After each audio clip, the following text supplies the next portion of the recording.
셜록 홈즈 4개의 서명 4부 마지막 아그라의 보물. 포로는 선실에 앉아 있었다.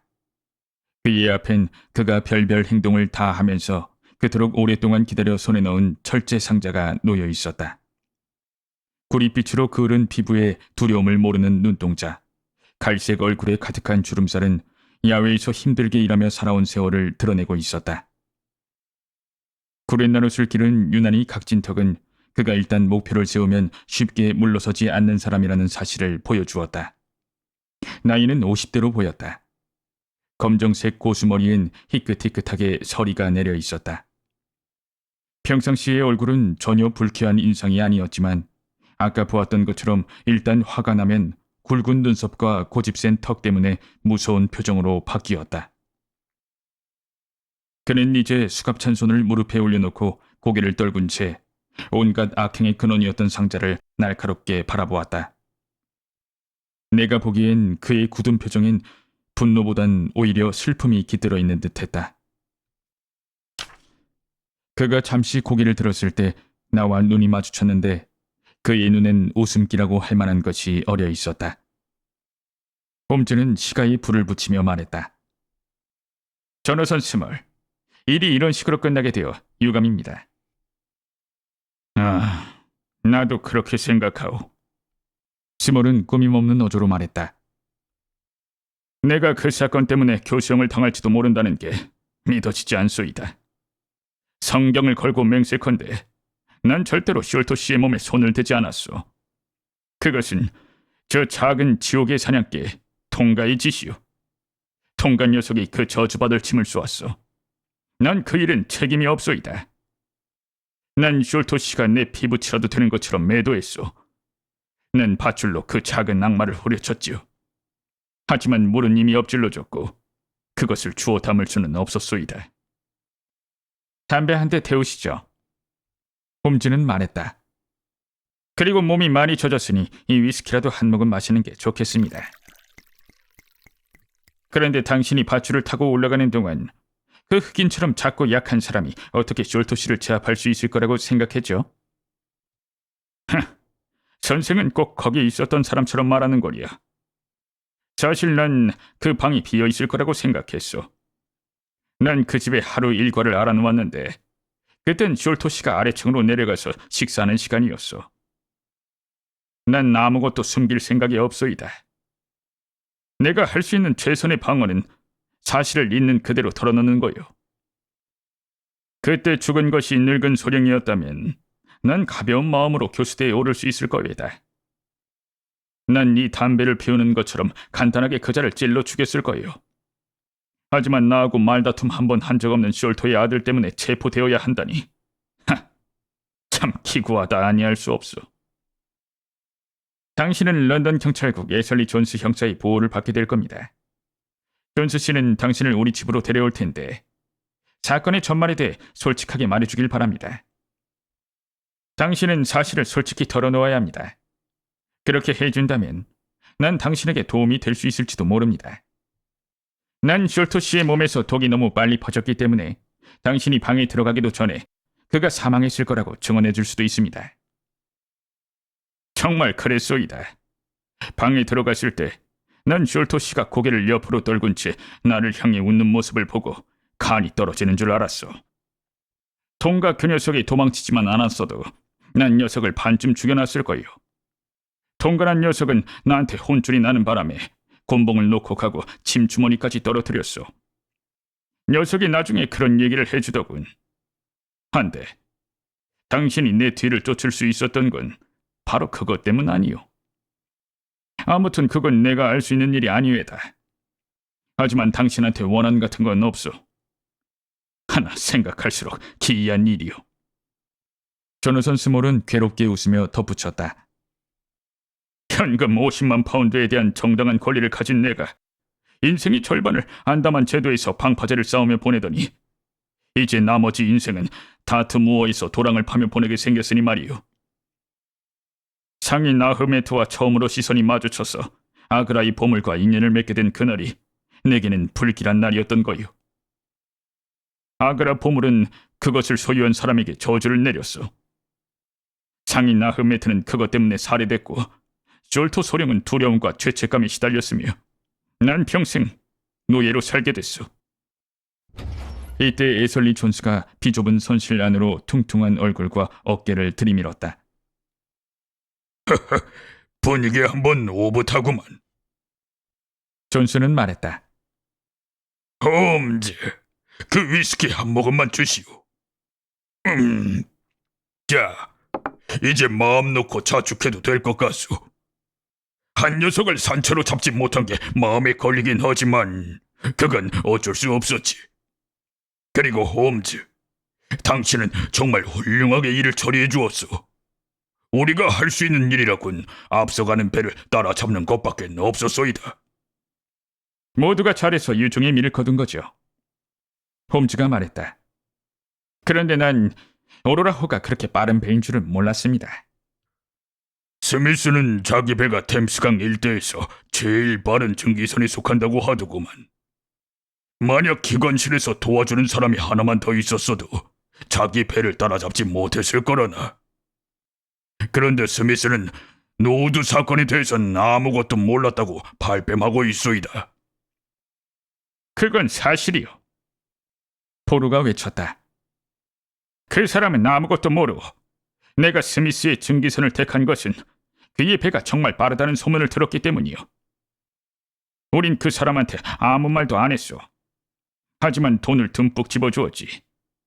그리고 우리를 그레이브샌드 항에 에스메랄다 호까지 무사히 데려다주면 후하게 살해하기로 했소이다. 우린 브라질로 떠날 예정이었어. 좋아. 스미스 선주가 잘못한 게 없다면 일이 잘못되지 않게 우리가 잘 봐줘야지. 우린 범인을 잡는 일은 비호같이 빨라도 사람을 기소할 땐 신중하거든.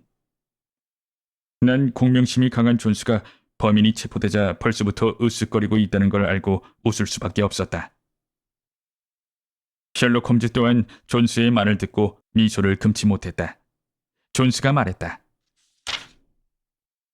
우린 곧 복수올 다리에 도착할 거예요. 왓슨 박사. 박사는 거기서 보물상자를 갖고 내리시오. 책임은 전적으로 나한테 있다는 건 두 말 하면 잔소리가 될 거예요. 관례를 벗어난 일이긴 하지만 약속은 약속이니까. 하지만 위탁품이 워낙 귀중한 것이니까 경찰을 딸려보내겠소. 물론 마차를 타고 가시겠지. 예, 그렇게 할 겁니다. 열쇠가 없어서 유감천만이요. 뚜껑을 열 수만 있으면 먼저 물품 목록을 작성해 놓을 수 있는데 상자를 열려면 자물통을 부숴야 할 거요. 이봐, 열쇠는 어디에 있나? 강바닥에 있소이다. 스몰이 짧게 대꾸했다. 어허, 대관절 무엇 때문에 이렇게 불필요한 말썽을 부리나? 우린 그렇지 않아도 너 때문에 고생이 많았단 말이야.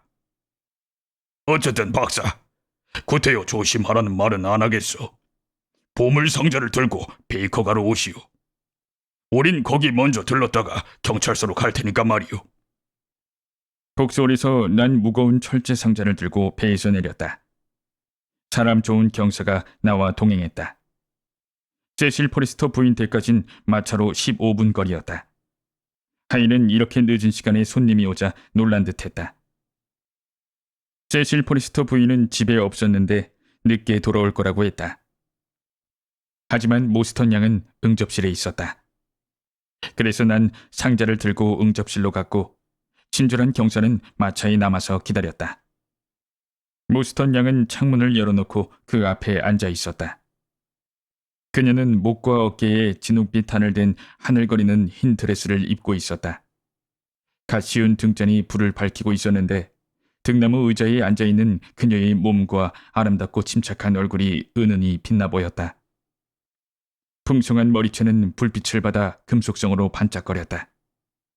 모스턴 양은 흰 팔을 의자 옆으로 늘어뜨리고 있었는데 온몸에서 짙은 우수가 풍겼다. 발자국 소리를 듣고 깜짝 놀라 자리에서 일어선 그녀는 곧 반가운 미소를 지었고 창백한 뺨은 기쁨으로 달아올랐다. 그녀가 말했다. 마차가 집 앞에 서는 소리를 들었어요. 전 포레스터 부인이 일찌감치 들어오시나 보다고 생각했죠. 하지만 당신일 줄은 꿈에도 몰랐답니다. 오늘은 무슨 소식을 갖고 오셨어요? 저는 소식보다 더 좋은 걸 가져왔습니다. 난 상자를 탁자에 올려놓고 짐짓 유쾌하고 떠들썩한 목소리를 꾸며서 말했다. 하지만 내 마음은 돌을 매단 듯 무거웠다. 세상에 그 어떤 소식보다 귀중한 것을 가져왔죠. 난 당신의 재산을 가져왔습니다. 모스턴 양은 철제 상자를 흘끗 바라보았다. 그러면 그게 그 보물인가요? 그녀는 담담하게 물었다. 예, 그렇습니다. 이게 바로 아그라의 보물이죠. 절반은 당신 것이고 나머지 절반은 세디어스 숄토 것입니다. 두 사람한테 각각 20만 파운드씩 돌아갈 겁니다. 생각해보세요. 1년에 10,000파운드의 연금에 해당하는 금액이죠. 영국에서 당신보다 더 부유한 숙녀는 없을 겁니다. 대단하지 않습니까? 난 기쁨을 좀 더 과장해서 보여줘야 했나 보다. 그녀는 나의 축하 인사 속에 공허한 울림을 알아챘는지 눈을 동그랗게 뜨고 호기심 어린 눈빛으로 나를 쳐다보았던 것이다. 그녀가 말했다. 제가 그걸 갖게 되면 그것은 순전히 박사님 덕분이에요. 아니요. 아닙니다. 난 대답했다. 제가 아니라 친구 셜록 홈즈 덕분일 겁니다. 저에겐 그의 천재적인 분석 능력마저 쩔쩔매게 만든 단서를 추적할 수 있는 능력이 없었습니다. 사실 우린 마지막 순간에 벽에 부딪혔죠. 왓슨 박사님, 여기 앉아서 자초지종을 좀 얘기해 주세요. 그녀가 말했다. 난 그동안 있었던 일을 간단하게 설명했다. 홈즈가 새로운 방향으로 수사를 시작한 일, 오로라 호의 발견, 에솔리 존스가 찾아온 것, 저녁 시간의 외출, 템스 강에서의 숨가쁜 추격전 등. 그녀는 입술을 반쯤 벌린 채 눈을 빛내며 나의 모험담에 귀 기울였다. 홈즈와 나 사이를 아슬아슬하게 비껴간 독침 이야기를 했을 때 모스턴 양은 얼굴이 하얗게 질려서 난 그녀가 기절하는 줄 알았다. 괜찮아요. 모스턴 양은 내가 얼른 물을 따라주자 이렇게 말했다. 이제 괜찮아졌어요. 저 때문에 두 분께서 그런 위험을 겪었다고 생각하니 충격을 받았나 봐요. 다 끝난 일인걸요. 난 대답했다. 그건 별일 아니었어요. 예. 이제 더 이상 우울한 얘기는 하지 말아야겠군요. 좀 더 밝은 얘기를 해볼까요? 여기 보물이 있습니다. 이것보다 더 신나는 일이 어디 있겠습니까? 전 경찰의 허락을 받아서 이걸 여기 가져왔습니다. 모스턴 양께서 제일 먼저 보게 된다면 좋아하실 것 같아서 말이죠. 물론 저로서는 큰 영광이죠. 그녀는 이렇게 말했지만 목소리엔 어쩐지 열기가 없었다. 그렇지만 그렇게 큰 희생을 치르고 얻어낸 보물에 대해 무관심한 태도를 취하는 것은 신뢰라고 생각한 것이 틀림없었다. 상자가 참 예쁘네요. 모스턴 양은 감탄하며 상자를 들어보려고 했다. 상자만으로도 상당한 가치가 있겠어요. 열쇠는 어디 있죠? 스몰이 템스강에 던져버렸습니다. 난 대답했다. 포레스터 부인의 부직갱이를 빌려야겠어요. 상자 앞면에는 좌불상이 새겨진 넓고 두툼한 걸쇠가 달려 있었다. 나는 걸쇠 아래 부직갱이를 밀어넣고 그것을 지렛대 삼아 바깥쪽으로 비틀었다. 걸쇠는 큰 소리를 내며 떨어져 나갔다. 난 떨리는 손으로 상자 뚜껑을 열어 제쳤다. 우린 깜짝 놀라 멍청이 보고만 있었다. 상자는 텅 비어 있었다. 상자가 무거운 것은 전혀 이상한 일이 아니었다. 쇠의 두께가 사방으로 1.5cm 정도 됐다. 그것은 귀중품을 보관하기 위해 제작된 무겁고 견고한 상자였지만 그 속에는 보석은커녕 쇠붙이 하나 들어있지 않았다. 상자 안은 깨끗이 비어 있었다. 보물이 사라졌군요. 모스턴 양이 담담한 어조로 말했다. 난 그녀의 말을 듣고 나서야 그 의미를 실감할 수 있었다. 내 영혼에 드리워진 큰 그늘이 순식간에 거쳐버린 듯했다. 상자가 비어 있다는 걸 확인하기 전까지 난 이 아그라의 보물이 나를 얼마나 짓누르고 있는지 알지 못했다. 그것은 틀림없이 이기적이고 신이 없고 잘못된 태도였겠지만 내게는 오직 그녀와 나 사이를 가로막고 있던 황금 장벽이 사라졌다는 생각밖엔 없었다. 만세! 나도 모르게 이런 말이 터져나왔다. 모스턴 양은 웃음을 머금고 나에게 묻는 듯한 시선을 던졌다. 왜 그런 말씀을 하시는 거예요? 그녀는 물었다. 당신이 이제 내게 가까운 곳으로 다시 돌아왔으니까. 난 그녀의 손을 잡았다. 그녀는 뿌리치지 않았다. 왜냐하면 난 한 남자로서 당신을 진심으로 사랑하니까. 왜냐하면 이 보물, 이 부가 그동안 내 입을 막아놨으니까. 마리, 이제 보물은 사라졌어요. 그래서 난 이제야 당신을 얼마나 사랑하는지 말할 수 있습니다. 그래서 만세를 부른 겁니다. 그러면 저도 하느님께 감사해야겠군요. 내가 그녀를 곁으로 끌어당기자 그녀는 이렇게 속삭였다. 누가 보물을 잃었든 간에 그날 밤 나는 보물 하나를 얻었다. 조노선 스몰의 이상한 이야기. 마차에서 기다리던 경사는 굉장히 참을성이 강한 사람이었다. 그는 내가 돌아올 때까지 한참을 기다려주었다. 빈 상자를 보여주자 경사의 표정이 어두워졌다. 상급을 받기로 했는데 경사는 탄식조로 말했다. 돈이 없으니 상급도 없겠군요. 만약 보물이 나온다면 오늘 밤에 수고한 대가로 샘 브라운과 난 각각 10파운드씩 받기로 했습니다. 세디어스 숄터 씨는 부자예요. 난 말했다. 그분은 보물이 나오든 안 나오든 상급이 돌아가도록 해주실 겁니다. 하지만 경사는 낙심한 듯 고개를 흔들었다. 그건 안 될 말이에요. 에설리 존스 씨도 그렇게 생각하실 겁니다. 경사의 예상은 적중했다. 에설리 존스는 내가 베이커가로 돌아가 빈 상자를 보여주자 아연실색했다. 그들은 계획을 바꿔 도중에 서히 들러서 먼저 보고했기 때문에 이제 막 베이커가에 도착한 참이었다.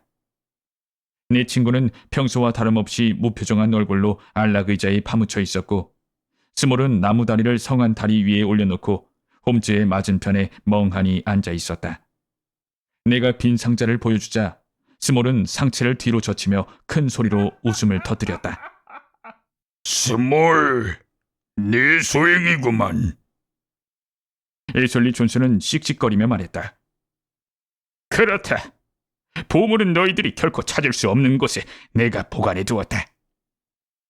그는 흥겨운 목소리로 외쳤다. 그 보물은 내 거야. 내가 그걸 가질 수 없게 됐으니 아무도 손댈 수 없는 곳에 잘 보관해 놓아야지. 분명히 말해두지만 나하고 안담한 죄수 막사의 세 사람을 빼면 그 누구도 보물을 가질 권리가 없어. 이젠 나도 그 보물을 써보지 못하게 생겼고 그 세 사람도 나와 같은 처지다. 난 그동안 동지들을 대표해서 행동해왔다. 우린 항상 네 사람의 서명과 함께했어. 동지들이라도 숄터나 모스턴의 피부치에게 보물을 넘겨주느니 템스강 속에 그것을 쳐넣어버렸을 것이야. 우리가 그들을 부자로 만들어주기 위해 아후메트를 해치운 것은 아니었으니까. 보물은 열쇠와 함께 난쟁이 통과 옆에 가라앉아 있을 것이야. 우리 배가 추월당하게 생겼을 때 난 보물을 안전한 곳에 뿌리기 시작했어. 너희들은 나를 체포했지만 냉전 한 푼 건지지 못할 것이야. 스몰, 넌 지금 거짓말을 하고 있어. 에셜리 존스는 엄하게 말했다. 네가 정말 보물을 템스강에 던지고 싶었다면 넌 상자째 통째로 내던졌을 것이야. 그게 훨씬 쉬웠을 테니까. 던지기가 쉽다면 너희들이 찾기도 쉬울 테지. 스몰은 교활한 눈을 가늘게 떴다. 내 뒤를 추적할 만큼 영리한 자라면 강바닥에서 철제 상자 하나 끌어올리는 것쯤은 시군죽 먹기일 거다. 이제 보물은 강바닥 8km에 걸쳐 흩어져 있으니까 그걸 찾아내긴 쉽지 않을 것이야. 보물을 강물에 던지는 내 심정도 말이 아니었어. 너희들이 날 쫓아오는 걸 보고 난 정말 미칠 것 같았거든. 하지만 이제 와서 한탄해봤자 소용없는 일이야. 내 인생엔 좋은 일도 있고 나쁜 일도 있었어. 하지만 난 지나간 일을 생각하며 울고불고 하지는 않는 법을 배웠다. 스몰, 넌 실수한 거야. 형사가 말했다. 네가 이런 식으로 정의 구현을 방해하는 대신 경찰의 일을 도왔다면 재판 때 관대한 처분을 받을 수도 있었을 텐데. 정의라고! 스몰이 으르렁거렸다. 정의는 무슨 얼어 죽을 정의! 그 보물이 우리 게 아니라면 누구 건데? 보물을 가질 만한 자격이 없는 자들에게 그것을 넘겨주는 것이 정의란 말인가? 내가 그걸 어떻게 손에 넣었는지 알기나 해. 난 20년 동안 저 푹푹 찌는 늪지대에서 낮이면 하루 종일 망그로브 나무 아래서 일하고 밤엔 사슬에 묶인 채 더러운 죄수 막사에 갇혀 있었다. 그뿐인가? 모기떼에 뜯기고 학질에 시달리고 백인 죄수를 괴롭히는 걸 낙으로 삼는 시꺼먼 교도관 놈들한테 이리저리 채며 살아왔어. 난 그렇게 해서 아그라의 보물을 손에 넣은 거야. 그런데 너희들은 내가 이 피해의 대가를 다른 놈이 즐길 수 있게 해주지 않았다고 해서 정의를 운운하는 거냐? 엉뚱한 놈이 내 돈으로 으리으리한 집에서 편안하게 살고 있다는 걸 알면서 감방에서 살아가느니 차라리 20번이라도 교수형을 당하거나 통가의 독침에 맞는 게 나을 거다. 스몰은 여태까지의 냉정한 태도를 버리고 불길이 이글거리는 눈으로 사자우를 토했다. 그가 흥분해서 두 손을 움직일 때마다 수갑이 절그럭거렸다. 난 그가 격앙된 얼굴로 분노를 토해내는 것을 보고 숄토 소령이 나무다리 사나이가 자신을 쫓고 있다는 사실을 알았을 때 얼마나 큰 공포를 느꼈을지 이해할 수 있었다. 우리가 전혀 내막을 모른다는 사실을 잊은 모양이군요. 홈즈가 조용히 말했다. 당신은 아직 우리에게 사실을 말해주지 않았고 그래서 우린 당신 주장이 얼마나 타당한 것인지 알 수가 없어. 좋소이다. 지금까지 선생은 아주 공정하게 말해주었어. 물론 내가 이렇게 수갑을 차게 된 것이 순전히 선생 덕분이라는 건 나도 잘 알고 있어. 하지만 선생을 원망하지는 않겠어. 모든 일이 다 공명정대하게 이루어졌으니까 말이요. 당신들이 내 얘기를 듣고 싶다는데 굳이 숨기고 싶지는 않소. 맹세코 내가 하는 말은 한마디도 틀림없는 사실이요. 고맙소. 자는 네 옆에다 놔주시오. 얘기하다 목마르면 그곳으로 입술을 죽일 테니까. 난 버쇼 지방의 우스터셔 사람이요. 아직도 거기엔 일가부치들이 많이 살고 있을 거예요. 그동안 고향에 가보고 싶은 생각이 없었던 건 아니지만 과거의 가족들에게 별로 믿음을 주지 못했기 때문에 가봤자 반겨줄 사람이 있을 것 같진 않았어. 일가들은 한결같이 얌전하고 교회에 열심히 다니는 농부들이요. 난 다분히 떠돌이 기질이 있었던 데다가 항상 말썽을 일으켰지만 일가 친척들은 지역에서 인정받는 착실한 일꾼들이었어. 하지만 18살이 됐을 때 난 여자 문제로 말썽에 휘말렸고 그걸 피하기 위해 군에 입대했다가 인도로 떠나게 되었어. 하지만 난 군인 노릇을 오래 할 운명이 아니었어. 겨우 제식 훈련을 끝내고 소총 다루는 법을 익혔을 때 난 겐지스 강을 헤엄쳐 건너는 바보 같은 짓을 했어. 그런데 천만다행으로 같은 부대에서 물개로 소문난 존 홀더라는 하사가 옆에서 같이 헤엄치고 있었어. 내가 강을 절반쯤 건넜을 때 악어가 다가와 내 오른쪽 다리를 외과 의사처럼 깨끗한 솜씨로 물어뜯어버렸어. 무릎 위에서 말이요. 난 쇼크와 출혈 때문에 정신을 잃어버렸지. 홀더가 나를 강독으로 끌어내주지 않았다면 거기서 익사하고 말았을 거요. 난 5개월간 병원 진세를 진 다음에 잘려나간 다리에 나무 토막을 동여매고 절룩거리며 걸을 수 있게 되었어. 그리고 육군에서 의병 제대를 했어. 하지만 나의 신체 조건으로 할 수 있는 일이 아무것도 없었소. 당신들도 상상할 수 있겠지만 그 당시 난 인생의 막다른 골목이 몰려 있었지. 20살도 되기 전에 아무짝에도 쓸모없는 불구자가 되어버렸으니 말이요. 하지만 내 불행은 곧 행운으로 이어졌소이다. 인도에 건너와 인도 쪽 농장을 시작했던 아벨 화이트라는 농장주가 농장에서 일하는 쿨리들을 감독할 사람을 찾고 있었지. 그런데 사고를 당한 뒤에 나한테 각별히 마음을 써주던 우리 부대 대령이 그의 친구였소. 우여곡절이 많았지만 간단히 말하면 대령이 나를 그 자리에 강력하게 추천했소. 왜냐하면 농장에서 쿨리를 감독하는 일은 주로 말을 타고 했는데 내 허벅지가 안장에 달라붙어 있을 수 있을 만큼은 남아 있었기 때문에 다리 한쪽이 없는 건 큰 문제가 되지 않았던 거요. 내가 하는 일은 말을 타고 농장을 돌아다니면서 쿨리들이 일을 잘 하는지 감시하고 꾀를 피우는 자를 찾아내서 보고하는 거였지. 공급도 상당했고 편안한 숙소도 생겼기 때문에 난 인도 쪽 농장에서 일하는데 만족했어. 아벨 화이트 씨는 좋은 사람이었지. 그는 내 숙소에 종종 들러서 함께 파이프 담배를 피우기도 했거든. 왜냐하면 인도에 있는 백인들은 여기 사람들과는 달리 같이 있기만 해도 마음이 편하고 든든했으니까 말이야. 하지만 행운은 오래가지 않았어. 아무 조짐도 없었는데 갑자기 큰 폭동이 일어난 거요. 인도는 영국의 한 지역처럼 고요하고 평화롭기 그지없었어. 그런데 갑자기 20만 명의 시커먼 폭도들이 몰려나와서 그곳을 완전히 쑥대밭으로 만들어버린 거지. 물론 여러분은 그 사건에 대해 나보다 훨씬 잘 알고 있을 거외다. 난 원래 책이라곤 통 들여다볼 줄 모르는 놈이니까. 난 오직 내 눈으로 본 것만 알고 있어. 우리 농장은 북서 지방의 국경선 부근에 있는 무트라라는 곳에 있었어. 밤마다 불타는 방갈로가 하늘을 온통 벌겋게 물들였고 날마다 유럽인들이 처자식을 끌고 우리 농장을 지나 군대가 주둔해 있는 아그라를 향해 도망치는 모습이 보였어. 하지만 아벨 화이트 씨는 고집불통이었소이다.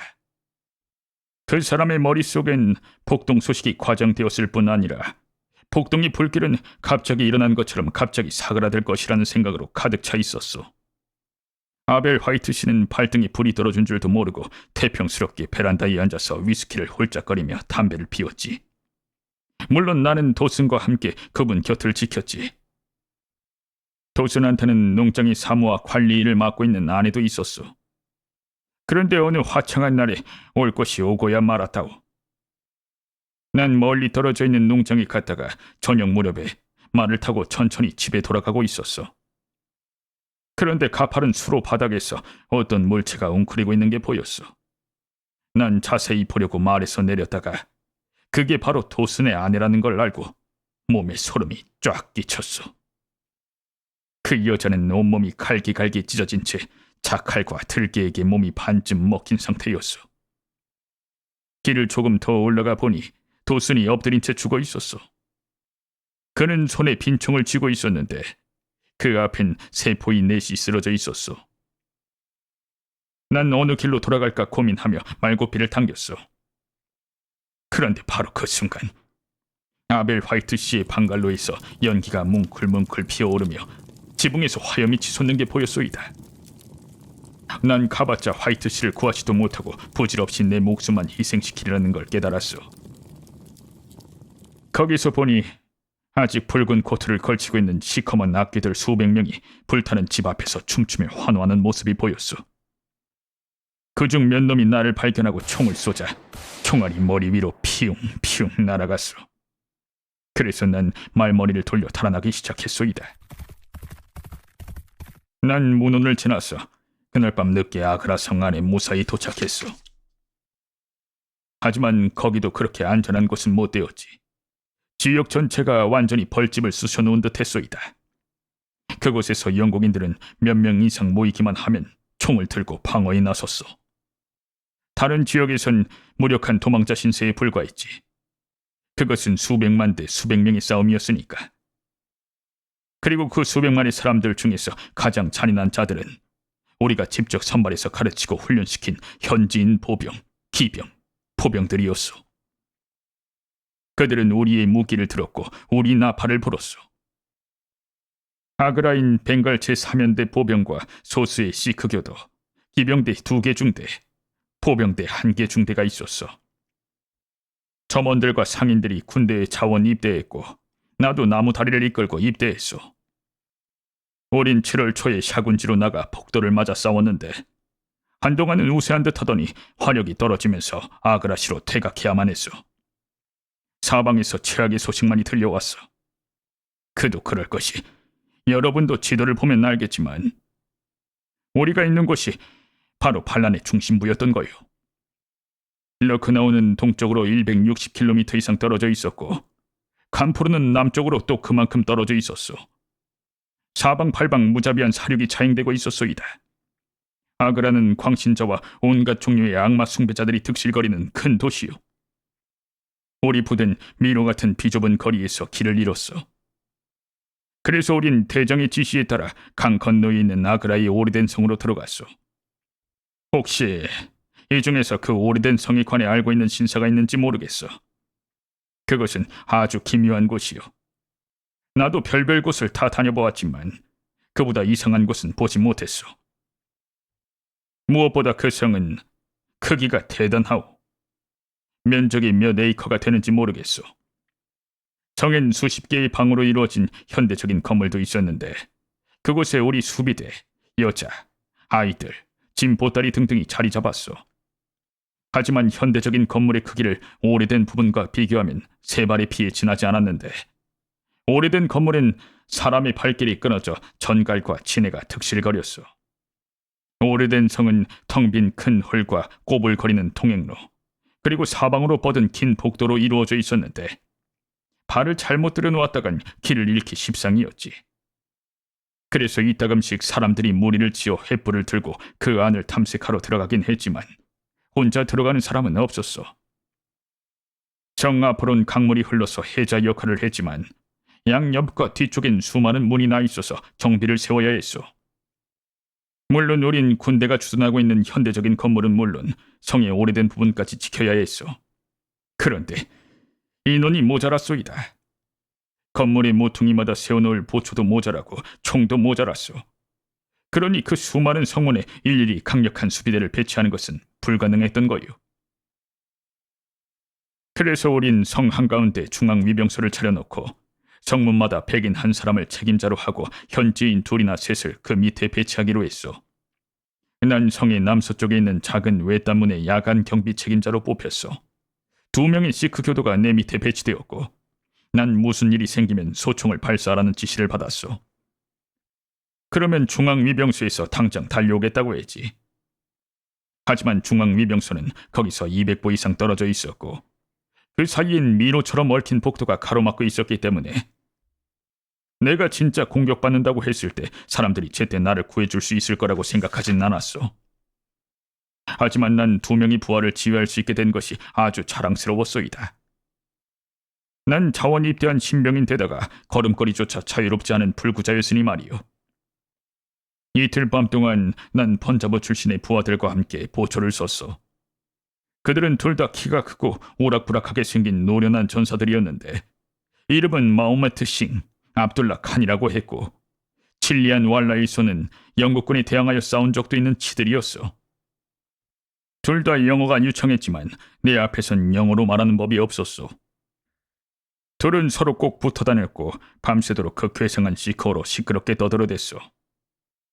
난 문 밖에 서서 구불거리는 넓은 강을 내려다보기도 하고 휘황한 대도시의 불빛을 바라보기도 했어. 크고 작은 북소리, 복도들이 마약에 취해 고래고래 악새는 소리를 밤새 듣고 있노라면 강 건너편에 자리 잡고 있는 이웃이 얼마나 위험한 치들인지 마음 깊이 사무쳐 왔어. 야간 근무를 하는 장교가 2시간에 한 번씩 아무 일 없는지 확인하기 위해 순찰을 돌았어. 야간 경계 근무에 나선 사흘째 밤은 비바람이 몰아치는 깜깜한 밤이었어. 그런 날씨에 몇 시간씩 성문을 지키고 서 있는 것은 정말 지루하기 짝이 없는 일이지. 난 시크교도 부하들에게 몇 번이나 말을 걸어보았지만 그들은 한 번도 시원하게 대꾸해주는 법이 없었어. 밤 2시에 야간 순찰을 하는 장교가 와서 잠시 고적함을 달래주었어. 난 부하들한테 말을 시키는 게 어렵다는 걸 알고 파이프를 꺼낸 다음 성냥불을 켜기 위해 소총을 내려놓았어. 바로 그때 2명의 시크 교도가 내게 달려들었어. 하나는 화승총을 재빨리 짚더니 내 머리에 총구를 겨누었지.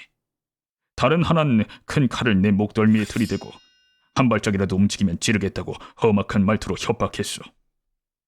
맨 처음 떠오른 생각은 이 녀석들이 복도들과 내통했구나 하는 거였어. 바로 이것이 공격의 시작이지 싶었어. 만약 이 문이 세포 이해수중에 떨어진다면 성은 함락되고 부녀자들은 캄프르에서와 똑같은 꼴을 당하게 될 것이 틀림없다고 생각했지. 여기 있는 신사들께서는 내가 얘기를 꾸며대고 있다고 생각할지 모르겠지만 난 그때 생각했던 것을 그대로 말하고 있을 뿐이요. 난 목에 칼끝이 닿는 것을 느끼면서도 소리치를 생각으로 입을 열었어. 비록 여기서 최후를 맞는다고 해도 중앙위병소에 경고할 수만 있다면 그것으로 좋겠어. 그런데 내게 칼을 들이댄 자는 내가 무슨 생각을 하고 있는지 읽어낸 것처럼 이렇게 소곤거렸어. 소리내지 마라. 성은 안전하니까. 우린 반도가 아니야. 그는 거짓말을 하는 것 같지 않았고 또 소리를 질렀다가는 그 길로 황천행일 것이 분명했지. 그의 갈색 눈에서 그걸 느낄 수 있었소이다.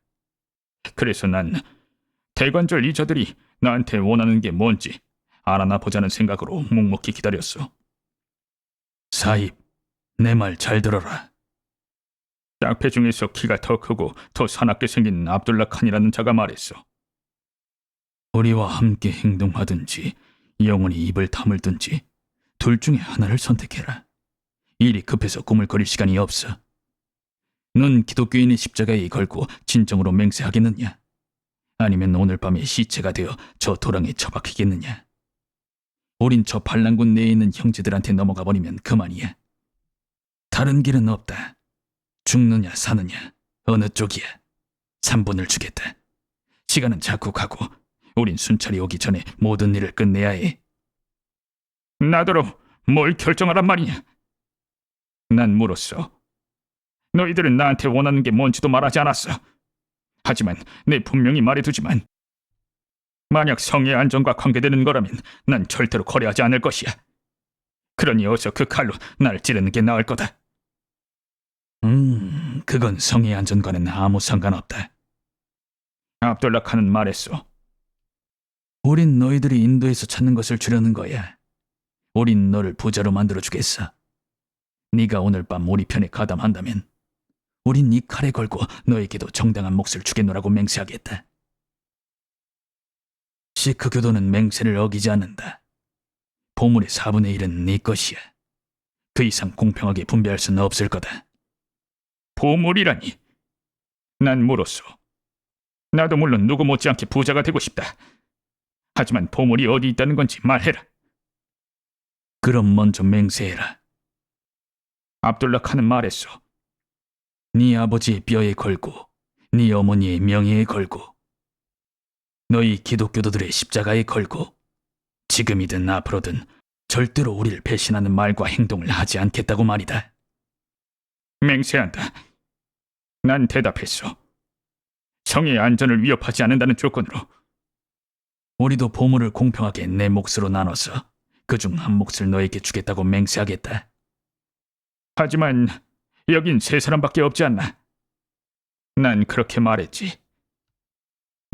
아니다. 도스트 아크바라에게도 한 몫을 주어야 하지. 그들이 오는 걸 기다리는 동안 자초지종을 말해주겠어. 마호메트 싱, 너는 성문을 지키고 있다가 그들이 오면 알려다오. 사힙, 사실은 이렇게 된 거야. 내가 너에게 이야기를 털어놓는 것은 백인들도 맹세를 가볍게 여기지 않을 뿐더러 네가 믿을 만하다는 사실을 알고 있기 때문이지. 네가 만약 거짓말쟁이 힌두교도였다면 그 거짓 사원에 있는 신들 전부를 걸고 맹세한다 해도 이 칼에 네 피를 묻히고 몸뚱이는 강물 속에 던져버렸을 것이다. 하지만 시크인과 영국인은 서로를 잘 알고 있지. 그러니 이제 내 말을 잘 들어보아라. 북부 지방에 작지만 풍요로운 지역을 다스리는 군주가 있다. 군주는 선대로부터 많은 재산을 물려받은 데다가 황금을 얻으면 쓰기보단 모아놓기를 좋아하는 구두쇠기질 탓에 더 크게 불을 늘려놓았다. 이번 난리가 터졌을 때 군주는 사자 편도 들고 호랑이 편도 들었지. 다시 말하면 세포의 편도 들었다가 회사 편도 들었던 것이다. 그런데 그의 눈엔 백인의 지배가 곧 끝날 것처럼 보였어. 왜냐하면 사방에서 백인이 죽거나 패퇴한 소식밖에는 들려오지 않았으니까. 하지만 조심성이 많은 군주는 일이 어떻게 되더라도 재산의 절반은 지킬 수 있는 묘안을 짜냈지. 그것은 금과 은은 궁전 금고에 넣어두되 자신이 모아둔 귀중한 보석과 최상품 진주는 철제 상자에 넣어서 평화가 올 때까지 아그라의 성에 숨겨놓는 것이야. 만약 반군이 승리하면 돈이 남고 혹시 회사가 승리하면 그래도 보석은 남을 거라고 계산했던 것이지. 이렇게 재산을 나눠서 보관하기로 결심한 군주는 충직한 하인을 상인으로 변장시킨 다음 보물 상자를 들려 아그라로 보내고 자신은 세포이 투쟁에 가담했다. 왜냐하면 그쪽에선 세포이의 세력이 훨씬 강했으니까. 아흐메트라는 이름을 쓰는 이 가짜 상인은 지금 아그라시에 들어와서 성 안에 들어올 기회를 엿보고 있다. 그는 여행 도중에 나와 의형제를 맺은 도스트 아크바르를 만나 동행하게 되었는데 아크바르는 그의 비밀을 알게 되었지. 도스트 아크바르는 오늘 밤 이쪽 문으로 그를 데리고 오겠다고 약속했다. 그들은 곧 올 것이야. 여긴 외진 곳인데다가 그들이 여기 오는 걸 아는 사람은 아무도 없다. 우린 상인 아흐메트를 없애버리고 군주의 엄청난 보물을 넷이서 나눌 것이다. 어떤가, 사입? 우스터샤에서는 인간의 목숨이 중요하고 성스러운 것으로 보였어. 하지만 도처에서 방화와 유혈극이 자행된 곳에서 사람의 목숨은 파리 목숨처럼 보였소이다. 일상적으로 목격되는 죽음에 익숙해지는 거요.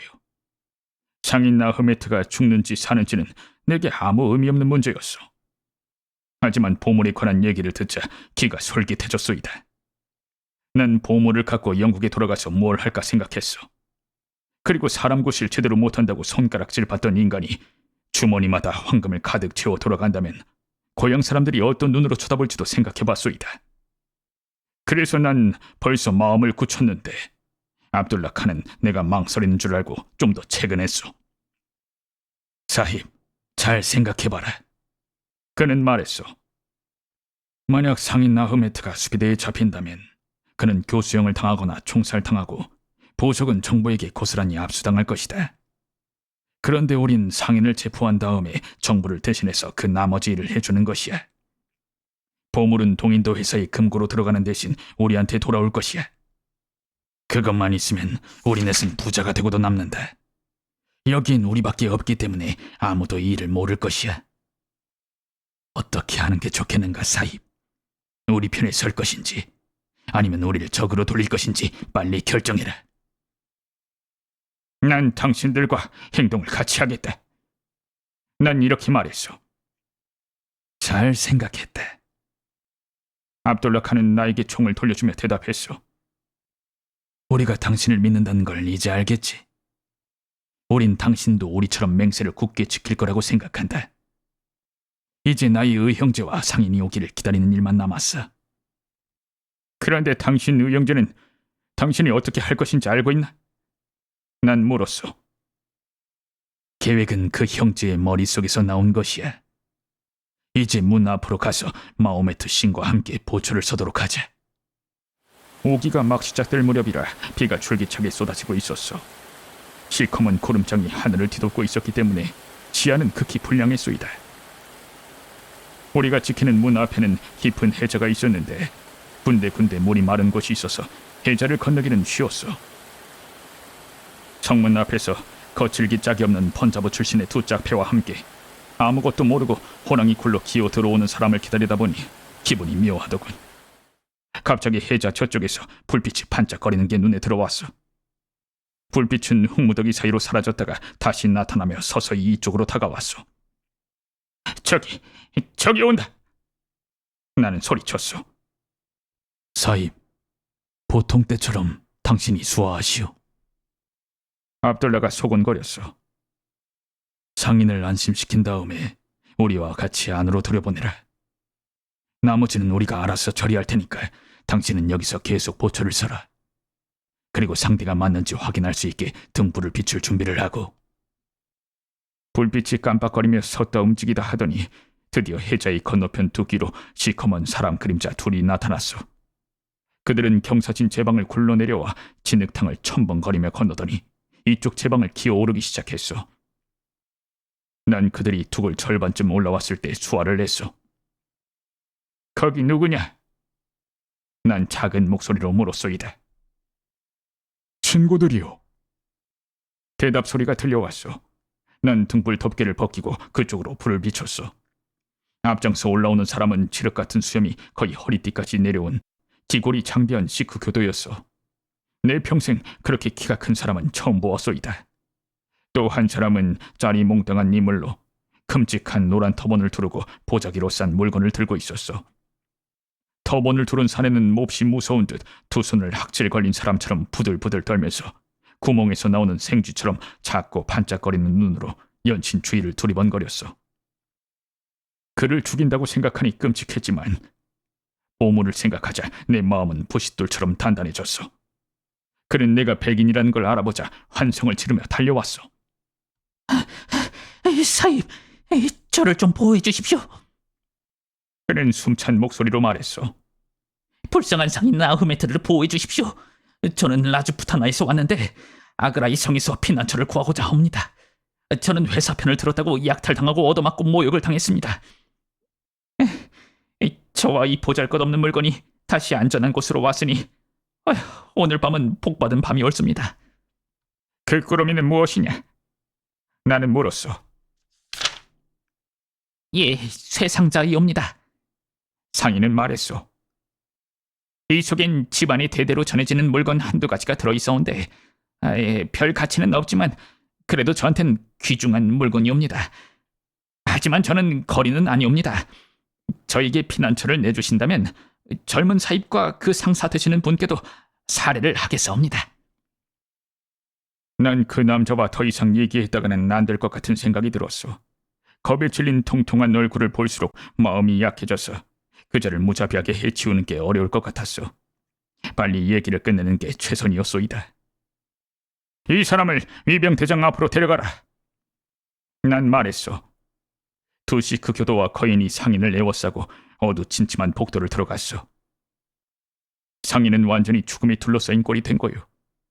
난 등불을 들고 문 앞에 남았어. 적막한 복도에서 그들의 발자국 소리가 규칙적으로 들려왔어. 그러다 문득 발소리가 그치더니 쾅 소리와 함께 사람들의 말소리, 어지러운 발자국 소리가 들려왔어. 그런데 잠시 후 놀랍게도 요란한 발자국 소리가 이쪽으로 달려왔어. 헐떡거리는 숨소리도 들려왔어. 난 일직선의 긴 복도에 불빛을 비췄어. 저쪽에서 뚱뚱한 사나이가 얼굴에 피를 뒤집어 쓴 채 바람처럼 달려오고 있었어.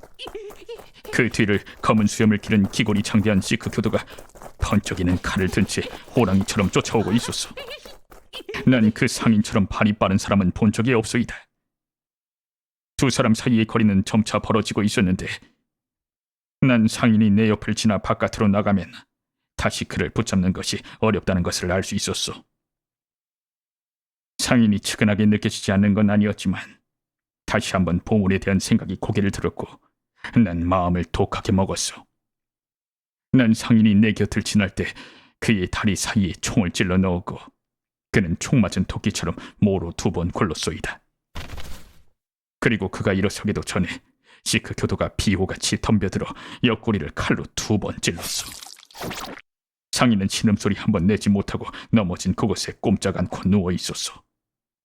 난 그가 쓰러질 때 고개를 부려들었는지도 모른다고 혼자 생각하곤 하오. 여러분도 아시겠지만 난 지금 아까 한 약속을 지키고 있는 거요. 나한테 불리한지 유리한지 따져보지 않고 그때 있었던 일을 솔직히 털어놓고 있으니까. 스몰은 말을 멈추고 수갑찬 손으로 홈즈가 따라 놓은 위스키 잔을 집어들었다. 나로 말할 것 같으면 그가 과거에 저지른 무자비한 살인극뿐 아니라 그 일에 대해 너무도 태연자약하게 말하는 것을 보고 전율을 느끼고 있었다. 그가 앞으로 어떤 처벌을 받을지는 모르지만 내게서는 어떤 동정도 얻지 못할 것이다. 셜록 홈즈와 존슨은 두 손을 무릎에 올려놓은 채 스몰의 이야기에 깊이 빠져 있었지만 얼굴엔 똑같이 혐오의 표정이 떠올라 있었다. 스몰은 우리들의 감정을 눈치챈 것이 틀림없었다. 이야기를 이어가는 그의 목소리와 태도에 도전적인 빛이 엿보였다. 물론 그것은 아주 좋지 않은 일이었어. 스몰은 말했다. 하지만 목숨을 내놓고 일을 하고 나니 자기 몫을 거절할 사람이 어디 있겠소. 게다가 상인 나호메트가 성내에 발을 들여놓은 이상 그쪽이 죽지 않으면 내가 죽어야 했소. 만약 그가 도망쳐서 진상이 100일 하에 드러나면 나는 군법회의에 회부돼서 총살당했을 거요. 시절이 시절인지라 그 당시 사람들은 별로 관대하지 못했으니까 말이요. 이야기를 계속하시죠. 홈즈가 짧게 말했다. 좋소. 우린 시체를 건물 안으로 끌고 들어갔소. 압둘라하고 아크바르하고 나하고 셋이서 말이요. 상에는 키는 작았는데도 몸무게는 꽤 나갔소. 마호메트 싱이 뒤에 남아서 문을 지켰소이다. 시크 교도들은 시체를 숨겨놓을 곳을 미리 준비해 두었소. 문에서 꽤 멀리 떨어진 곳이었소이다. 꼬불거리는 복도를 한참 내려가면 텅 빈 넓은 홀이 나오는데 그곳의 벽돌은 거의 무너져 있었소. 그리고 한쪽으로 흙바닥이 푹 꺼져서 무덤처럼 된 곳이 있었소이다. 우린 상인 나우메트를 그 속에 내려놓고 무너진 벽돌 더미로 시체를 덮었소.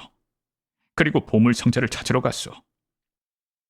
보물상자는 상인 나흐메트가 처음 공격당했을 때 떨어뜨린 그 자리에 그대로 뒹굴고 있었소. 그게 바로 지금 저 탁자 위에 있는 상자요.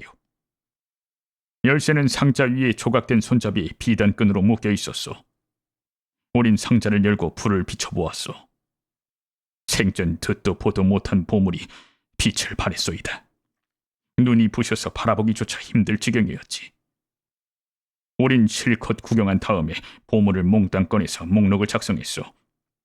거기엔 최상품 다이아몬드가 143개 들어있었는데 그중 하나는 위대한 무굴이라는 이름을 가진 것이었소. 그게 세계에서 두 번째로 큰 다이아몬드라고 합디다. 그리고 97개의 최상품 에메랄드와 170개의 루비, 그 중에는 좀 작은 것도 있었소. 또 40개의 홍옥, 210개의 사파이어, 61개의 마노, 그리고 헤아릴 수 없이 많은 녹주석과 오닉스, 미원석, 터키석 등이 들어있었소. 당시에 난 이 보석들의 이름을 알지 못했소. 또 300개에 달하는 품질 좋은 진주도 있었는데 그중 12개는 금관에 박혀 있었소. 그런데 금관은 그 사이에 누가 꺼내갔더군. 슐토의 집에서 보물상자를 찾아온 다음에 열어보니까 그 안에 없었소. 우린 보물의 목록을 작성한 다음에 도로 상자에 집어넣고 문을 지키고 있던 마호메트 싱에게 그것을 보여주었소. 그리고 언제나 서로를 위하고 비밀을 지키겠노란 맹세를 엄숙하게 반복했소. 우린 보물을 안전한 곳에 숨겨놓았다가 난리가 끝나면 그때 가서 공평하게 분배하기로 했소. 당장 그것을 나눠봤자 소용없었으니까 말이오. 왜냐하면 그런 고가의 보석을 갖고 있다가 발각되는 날엔 의심을 살 게 분명했고 성내엔 개인이 사사로 있을 수 있는 공간이 없었어. 그리고 성 밖엔 보물을 보관해 둘 만한 마땅한 장소가 없었고 말이오. 그래서 우린 시체를 묻어놓은 홀로 보물 상자를 가져가서 그중 제일 멀쩡한 벽의 벽돌을 드러내고 그 속에 상자를 숨겨놓았어. 그리고 그곳의 위치를 잘 표시해 놓았어. 그 다음 날 나는 도면 4장을 그려서 모두에게 한 장씩 나눠주었어. 도면 아래엔 우리 넷의 서명을 넣었는데 그것은 어느 한 사람이 이익을 취하는 일이 없이 모두가 전체를 위해 행동하기로 결의했기 때문이요. 난 하늘의 맹세코 그 맹세를 한 번도 어긴 적이 없소이다. 세포의 반란이 어떻게 끝났는지는 여러분도 잘 알고 있을 거요. 윌슨이 델리를 점령하고 콜린 경이 러크하우를 수복한 뒤에 반란군의 기세는 한풀 꺾였지. 새로운 군대가 계속 투입되면서 나나 사입은 국경을 넘어 도주했소. 그레이트 헤드 대령이 이끄는 유격대는 아그라로 진격해와 반도를 몰아냈소. 다시 평화가 깃들이기 시작했고 우리 넷은 보물을 나눠 가질 때가 가까웠다는 희망에 들뜨기 시작했소. 하지만 우리가 아흐메트의 살해범으로 급거 체포되면서 우리들의 희망은 한순간에 산산조각 나버렸소. 자초지종을 설명하면 이렇소이다. 군주가 아흐메트에게 보물을 맡긴 것은 그가 충직한 하인이라는 것을 알고 있었기 때문이요. 하지만 그는 의심이 많았지. 그래서 군주는 훨씬 더 충직한 하인을 골라서 아흐메트를 감시하는 역할을 맡겼소. 아흐메트에게서 절대로 눈을 떼지 말라는 명령을 받은 그 하인은 그를 그림자처럼 따라다녔지. 그리고 그날 밤에도 아흐메트의 뒤를 밟았다가 그가 성내로 들어가는 모습을 본 거요. 물론 그 하인은 아흐메트가 성 안에서 피신처를 구했을 거라고 생각하고 다음날 자신도 입성 허가를 받았소. 하지만 아흐메트는 성내에 없었소이다. 이것을 수상하게 여긴 하인은 수비대의 상사에게 가서 사실을 고하고 상사는 다시 수비대장에게 보고했소. 당장 철저한 수색이 이루어졌고 시체가 발견되었지. 그래서 우리 넷은 이제 안전하다고 생각한 바로 그 순간에 체포되어 살인 혐의로 재판에 회부되었소. 셋은 그날 밤 그 문을 지키고 있었기 때문에, 그리고 나머지 하나는 살해당한 사람과 동행했다는 사실이 밝혀졌기 때문이었소. 재판 과정에서 보물에 대한 얘기는 한마디도 흘러나오지 않았소. 왜냐하면 그때 군주는 이미 폐위되어 국경 너머로 추방당했기 때문에 보물에 관해 말할 사람이 없었던 거요. 하지만 살인이 저질러진 건 분명했고 우리 넷이 범행에 가담했다는 증거도 뚜렷했소. 시크 교도 셋은 종신형을 선고받았고 나는 사형을 선고받았지만 나도 나중에 다른 사람과 똑같이 종신형으로 감형되었소. 그래서 우린 참 이상한 처지에 놓이게 됐소.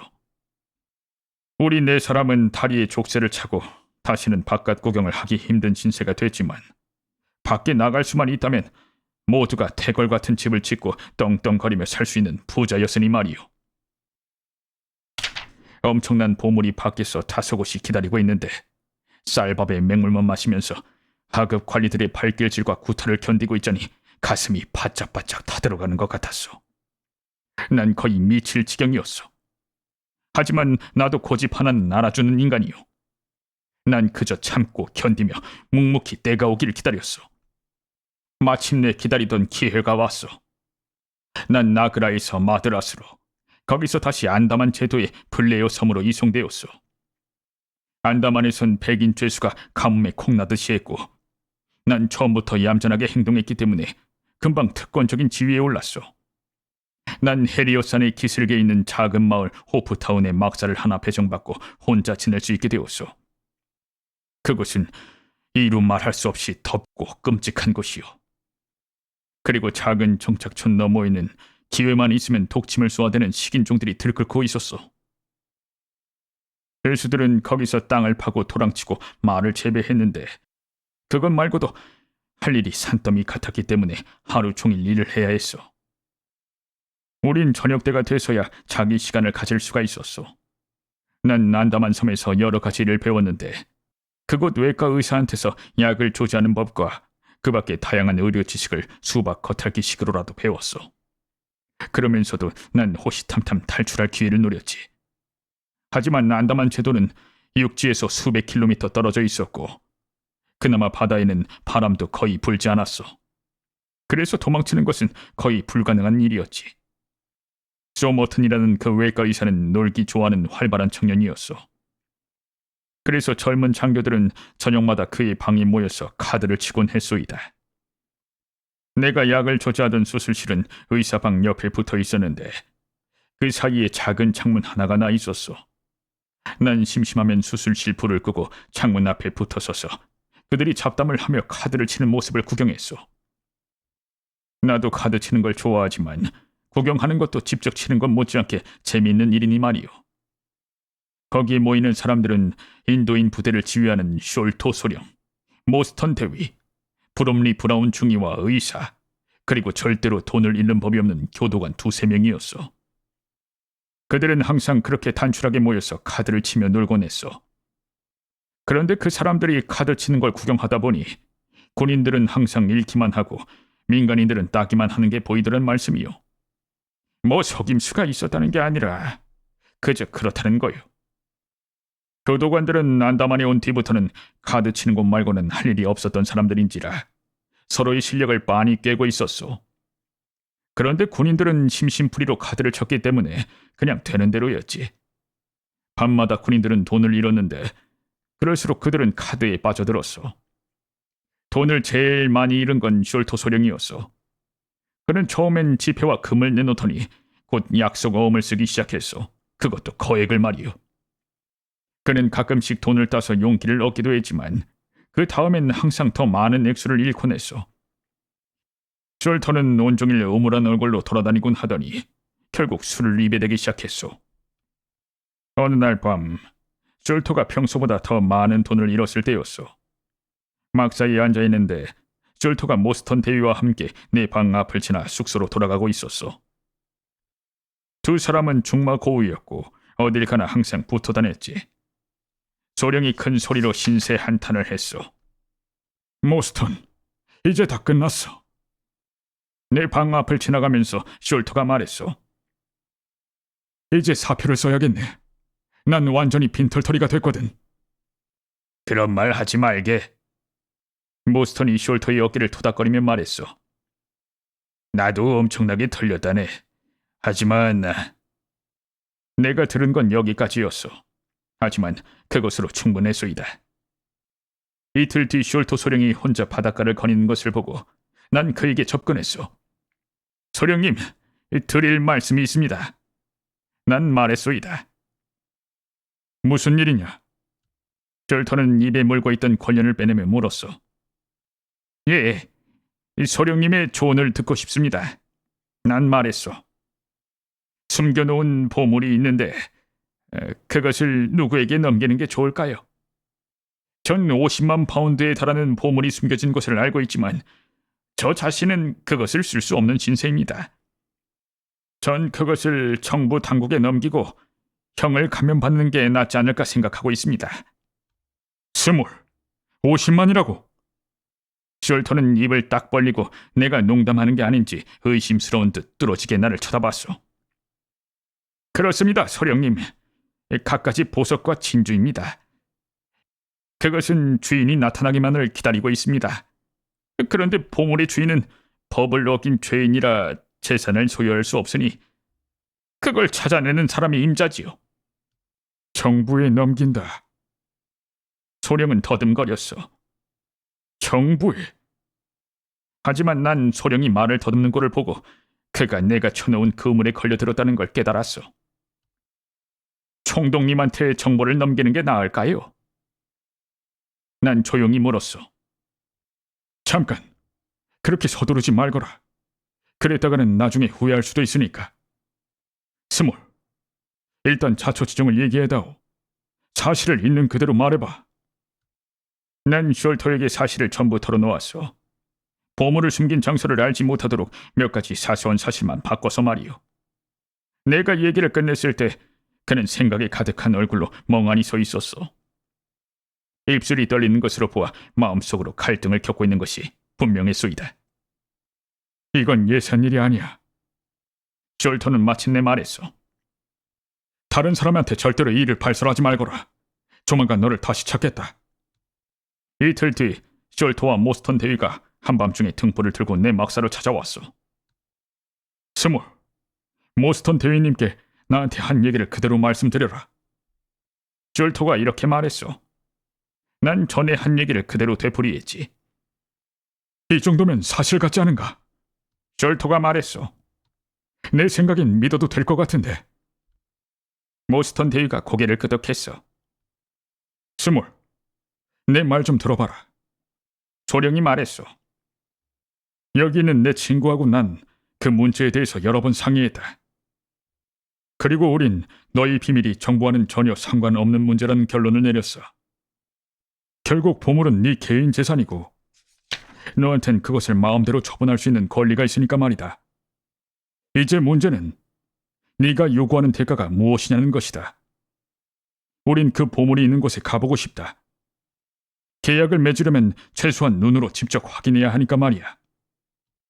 숄토는 냉정하고 침착하게 말하려고 했었지만 두 눈은 흥분과 탐욕으로 번들거리고 있었어. 그 점에 대해선 말이죠. 난 냉정을 잃지 않으려고 했었지만 소령처럼 흥분하고 있었어. 나 같은 처지에 있는 사람의 요구 조건은 다른 것이 있을 수가 없습니다. 저하고 새 친구가 자유의 몸이 되도록 도와주십시오.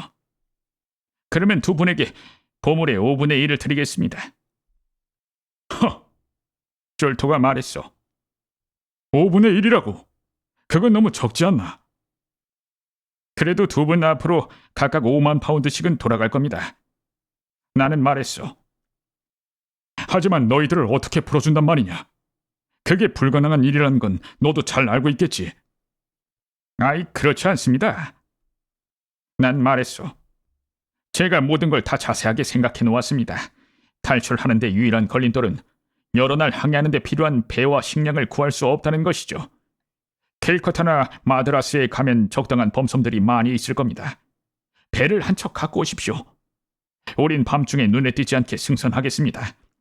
그리고 인도 해안 아무데나 우릴 내려주면 두 분의 역할은 끝나는 겁니다. 한 사람이라면 어떻게 해볼 수 있겠는데. 숄토가 말했어.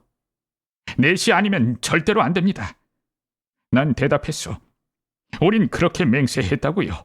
우리 넷은 언제나 행동을 같이 할 겁니다. 여북의 모스턴. 숄토가 말했어. 스몰은 신의가 있는 사람이야. 절대로 친구를 배신하지 않는군. 이 친구를 믿어도 좋을 것 같아. 이건 부정행위야. 모스턴이 대답했어. 하지만 자네 말 맞다나 보수가 엄청나니까. 좋다, 스몰. 소령이 말했어. 네 요구를 들어주겠다. 하지만 먼저 네 얘기가 사실인지 확인해봐야겠어. 보물 상자를 어디에 숨겨놓았는지 말해다오. 휴가를 받아서 이번 달 물자 수송선을 타고 인도에 직접 가서 조사해봐야겠다. 이게 그렇게 서두르실 것 없습니다. 소령이 흥분할수록 나는 더욱 침착해지는 걸 느끼며 말했어. 전 새 동지의 동의를 받아야 합니다. 아까 말씀드린 것처럼 우리 네 사람은 행동을 같이 하기로 했으니까요. 말도 안 되는 소리! 숄토가 언성을 높였어. 그 시커먼 새놈하고 우리 계약이 무슨 상관이 있단 말이냐? 시커멓든 시퍼렇든 전 동지들과 함께합니다. 난 말했어. 우린 같이 행동합니다. 그 문제는 마호메트 신과 압둘라 칸, 도스크 아크바르가 모두 참석한 모임에서 결정되었어. 우린 심사숙고한 끝에 마침내 결단을 내렸어. 우린 두 장교에게 보물 지도를 제공하기로 했어. 그래서 숄토 소령이 아그라 성에 가서 우리 얘기가 사실인지 여부를 확인하기로 했어. 거기서 보물 상자를 발견하면 그냥 놔두고 작은 범선을 끌고 와서 러트랜드 섬에 배를 감춰놓고 우리가 탈출한 것을 확인한 다음에 근무에 복귀하기로 했어. 모스턴 대위는 숄토가 복귀한 뒤에 휴가를 얻어서 아그라에서 우리를 만나 보물을 분배하기로 했어. 숄토 소령의 몫은 모스턴 대위에게 같이 주기로 하고 말이요. 우린 반드시 이 약속을 지키겠노라고 엄숙하게 맹세했어. 그리고 난 밤을 꼬박 새워서 두 장의 지도를 완성했어. 지도 밑엔 우리 네 사람의 이름을 적어놓았고 압둘라, 아크바르, 마호메트, 그리고 내 이름 말이요.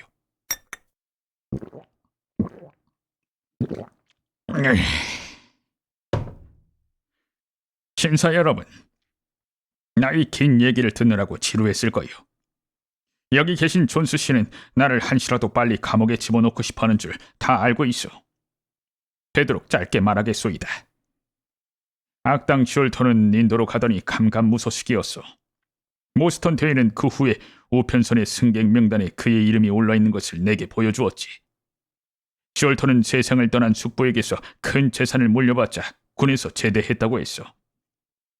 하지만 아무리 그래도 그는 우리에게 한 약속을 지킬 수는 있었어. 모스턴은 곧장 아그라로 가서 보물을 찾아봤지만 우리가 예상했던 대로 그것은 이미 사라지고 없더라고 했소이다. 천하의 둘도 없을 악당이 우리가 비밀을 넘기는 대가로 요구한 조건을 하나도 이행하지 않고 보물만 훔쳐서 달아났던 거요. 그때부터 난 오로지 복수만 생각하며 살았어. 난 밤낮으로 그 생각에 골몰했어. 복수심이 나를 집어삼킨 거나 마찬가지였지. 난 법도 무섭지 않았고 교수형을 당한 데도 상관없었어. 섬을 탈출한 뒤 숄터를 찾아 숨통을 끊어놓는 것. 내가 밤낮으로 생각했던 게 바로 그거였어. 아그라이 보물조차도 숄터의 처단에 비하면 사소한 것으로 여겨졌어. 난 안다만에서 복역하는 동안 안 해본 일이 없을 정도로 많은 일을 했어. 난 때가 오기를 기다리며 지긋지긋한 세월을 견뎌냈지. 아까 말했던 것처럼 약의 조제에 대해서도 약간 배웠소이다. 어느 날 소모턴 선생이 열병으로 알아누웠을 때 숲에서 일하는 죄수 패거리가 안다만 원주민 하나를 데리고 왔어. 그는 죽을 병에 걸리자 아무도 없는 곳에서 혼자 죽으려고 나왔다가 죄수들에게 발견된 거였지. 비록 독사처럼 위험한 놈이었지만 난 녀석을 받아들였어. 그리고 2달간의 치료 끝에 녀석은 몸이 회복돼서 걸을 수 있게 되었어. 그러자 그는 나를 좋아하게 되었고 자신이 살던 곳으로 돌아가지 않고 항상 내 막사 근처에서 어슬렁거렸지. 난 그에게서 안다만 부족 말도 조금 배웠는데 그러자 그는 나를 더욱 따르게 됐어. 그의 이름은 통가라고 했지. 통가는 배를 잘 부렸고 크고 널찍한 카누도 한 척 갖고 있었어. 나는 통가가 나를 위해서라면 무슨 일이든 마다하지 않을 만큼 헌신적이라는 걸 알고 드디어 탈출의 기회가 왔다는 것을 깨달았다오. 난 통가와 그 문제를 의논했지. 통가는 경비를 세우지 않은 오래된 선착장으로 밤에 배를 끌고 오기로 했어.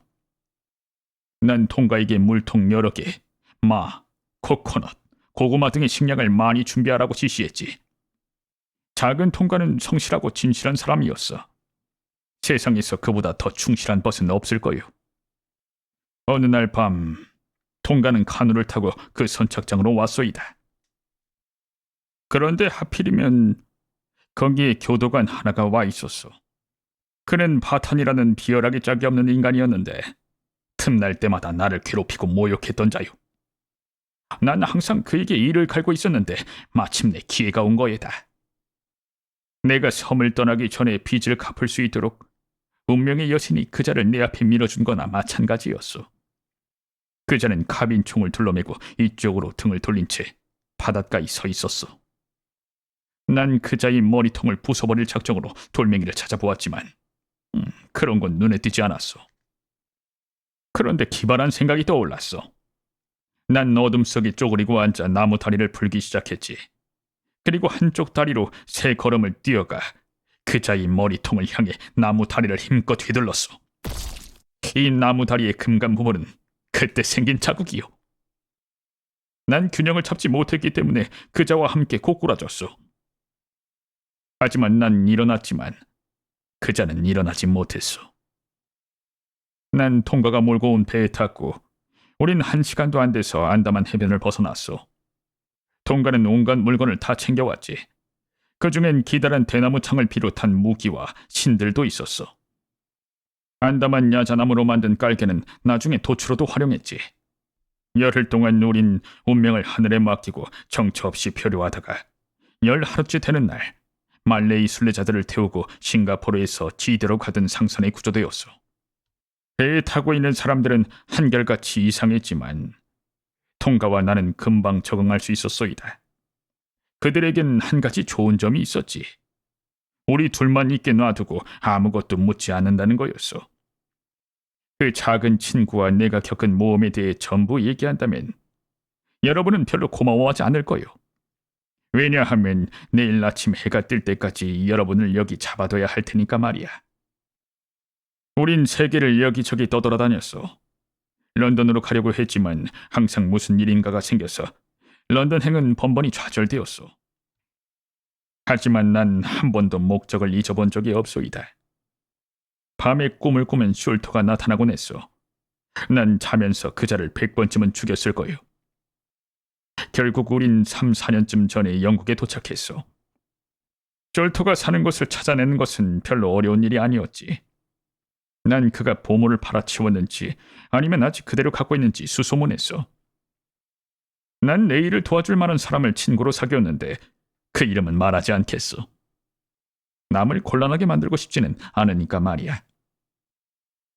어쨌든 난 그가 보물을 그대로 갖고 있다는 사실을 알아냈어. 난 숄터에게 복수를 하려고 백방으로 노력했지만 그자는 아주 교활했어.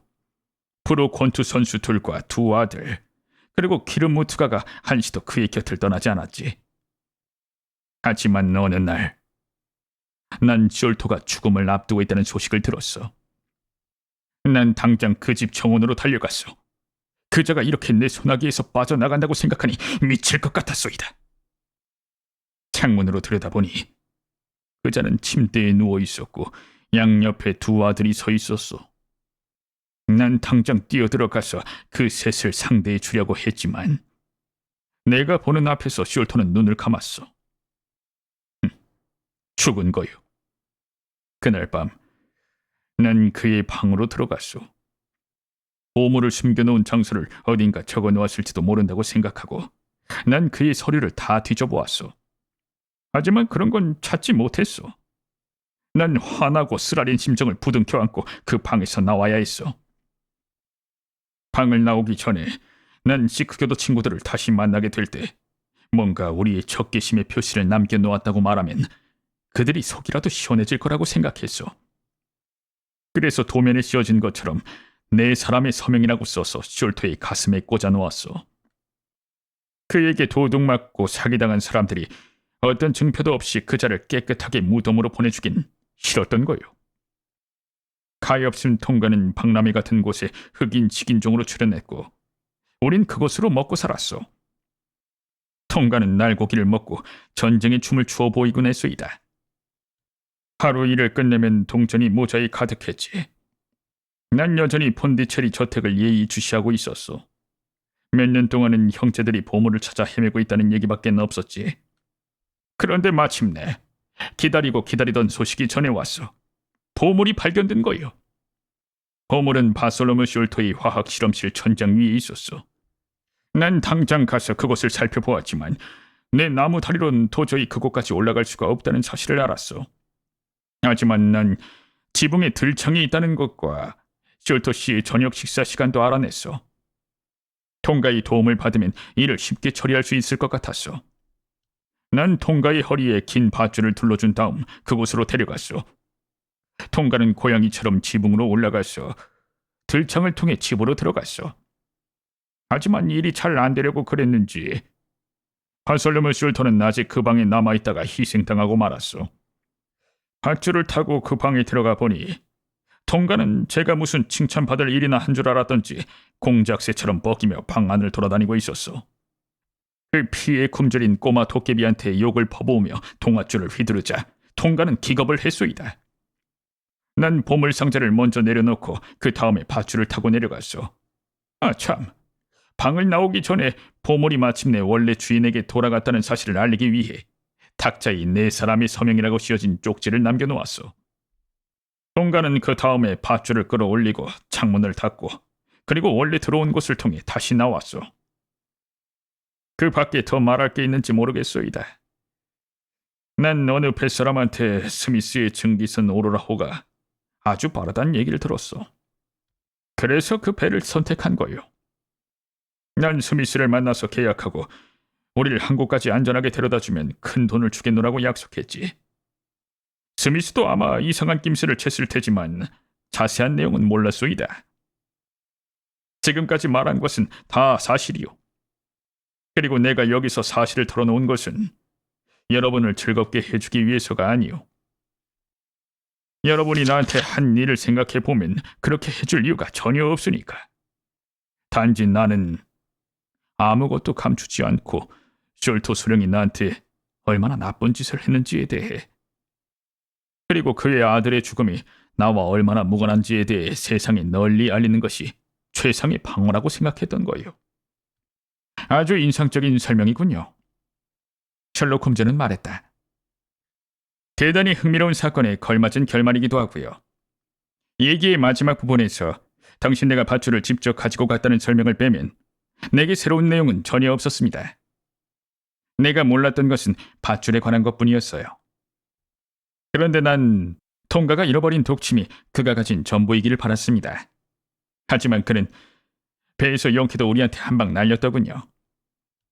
통가가 침을 다 잃어버린 건 사실이요. 하지만 대롱 속에 들어있던 것이 하나 남아있었어. 아하, 그런가요? 그 생각을 미처 못했군요. 홈즈가 말했다. 알고 싶은 게 있으신가? 죄수는 부드럽게 물었다. 이젠 됐습니다. 고맙습니다. 내 친구 홈즈가 대답했다. 자, 홈즈. 애셜리 존스가 말했다. 난 당신이 해달라는 대로 다 해줬어. 그리고 당신이 범죄 전문가라는 건 모두가 다 아는 사실이지만 내게도 지켜야 할 의무가 있어. 이 정도까지 한 것도 나로서는 크게 무리한 거요. 난 이 이야기꾼을 서해에 인도해야 마음이 놓일 것 같소. 마차가 아직 대기 중이고 경사 둘이 아래층에서 기다리고 있어. 두 분에게 신세 많이 졌소이다. 물론 재판에는 출석하셔야 할 거요. 그럼 안녕히 계시오. 그럼 나도 안녕히 계시오. 조노선 스몰이 말했다. 자, 스몰 먼저 나가지. 방문 앞에서 조심성 많은 존스가 말했다. 안다만 제도의 신사가 너한테 어떻게 당했는지 모르겠지만 난 그 나무다리로 머리통을 얻어맞지 않도록 각별히 주의하고 있으니까 말이야.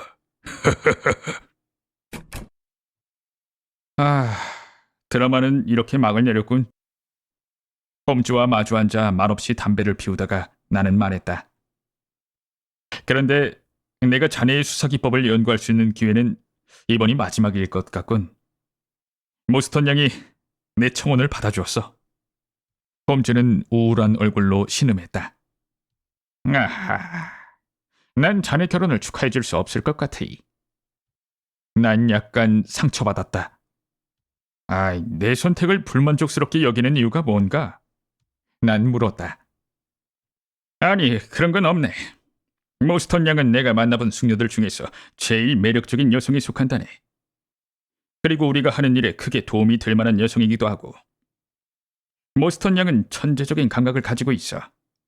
아버지가 남긴 여러 가지 서류 가운데 아그라 성의 도면을 복원한 것만 봐도 알 수 있거든. 하지만 사랑이란 감정적인 것이네. 그런데 감정이란 내가 가장 중요시하는 사실적이고 냉정한 논리와는 완전히 반대되는 것이거든. 난 냉철한 판단력을 유지하기 위해서라도 결혼은 하지 않을 생각이네. 난 사랑이라는 감정의 실현 속에서도 냉철한 판단력을 유지할 수 있을 거라고 생각하네. 난 웃으며 말했다. 그런데 자네 몹시 고단해 보이는군. 벌써 반작용이 시작되고 있어. 난 앞으로 일주일간 넝마처럼 후줄근하게 지낼 거야. 참 이상한 일이군. 그토록 폭발적인 힘과 에너지가 어떻게 게으름이라고 부를 수밖에 없는 시기와 맞물리는지 말이야. 그래, 맞는 말이야. 홈즈는 대답했다. 내겐 더할 나위 없는 게으름뱅이의 소질과 무한히 정력적인 활동가의 소질이 같이 있어. 난 괴테의 이 말에 대해 자주 생각한다네. 자연이 인간을 창조한 것은 안타까운 일이다. 왜냐하면 가치가 있을 때는 사람이지만 말썽을 부릴 때는 물질에 지나지 않기 때문이다. 그런데 잠깐, 이 노우드 사건에서 말일세. 내 말대로 집안에 내통하는 자가 있었다는 거 알겠나? 공범은 집사 랄라오임에 틀림없어. 그래서 존스는 그물을 던져서 잡은 물고기 한 마리에 대해서는 영예를 독차지하게 되었네. 존스가 영예를 독차지한다는 건 가당치도 않은 일이지. 난 말했다. 이 사건은 자네 혼자 해결한 거야. 그런데 난 이 일을 통해 아내를 얻고 존스는 영예를 얻네. 그런데 자네한테 남은 건 뭐가 있지? 나한테 남은 건 셜록 홈즈는 말했다. 코카인. 그러면서 희고 긴 손을 그쪽으로 뻗었다.